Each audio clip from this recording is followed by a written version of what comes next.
नमस्ते मित्रांनो. बऱ्याच वेळा आपण आज ज्या पद्धतीने आयुष्य जगत असतो, जसं की खूप चांगली गाडी असते आपल्याकडं, AC गाडी असते, त्याचबरोबर आपली लाईफस्टाईल असते, त्यामध्ये सगळे ब्रँडेड वस्तू असतात. जसं की ब्रँडेड शर्ट आहे किंवा ब्रँडेड पॅन्ट आहे किंवा ब्रँडेड शूज आहेत, त्याबरोबर ब्रँडेड मोबाईल आहे.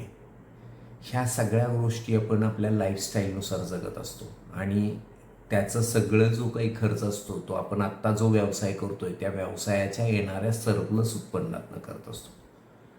पण हे लक्षात घ्या की पुढची पिढीने तो व्यवसाय तशाच पद्धतीने चालवला नाही तर, किंवा आपणच आपल्या वयाच्या मानाने पुढं तो व्यवसाय त्या पद्धतीने चालवू नाही शकलो तर, किंवा बऱ्याच वेळा वयाच्या मानाने आपण आपल्याला बिझनेसला स्लो डाऊन स्वतःहून करतो का तर त्याच्या मागे येणाऱ्या किटकिटी आपल्याला नको असतात.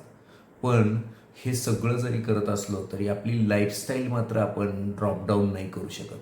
म्हणजे असं नाही होऊ शकत की मी आज इनोवामध्ये फिरतोय आणि नंतर अल्टोमध्ये फिरणार, किंवा मी MG हेक्टरमध्ये फिरतोय आणि नंतर मला वॅगनारमध्ये फिरावं लागेल.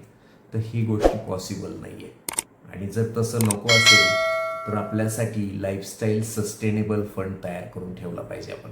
आणि लाईफस्टाईल सस्टेनेबल फंड तयार केला तर आपली जी लाईफस्टाईल आज आहे तो आपण व्यवसाय बंद केल्यानंतरही किंवा आपल्या हातातनं आपण व्यवसाय सोडून दिल्यानंतरही ती लाईफस्टाईल चेंज नाही होणार ॲट द एंडपर्यंत.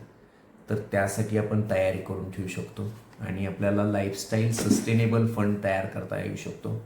आणि त्याच्या रिलेटेड तुम्हाला काहीही माहिती हवी असेल तर नक्कीच तुम्ही आमच्याबरोबर जोडून घेऊ शकता.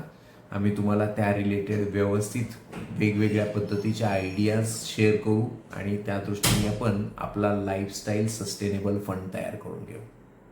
तर नक्कीच भेटूया. थँक्यू.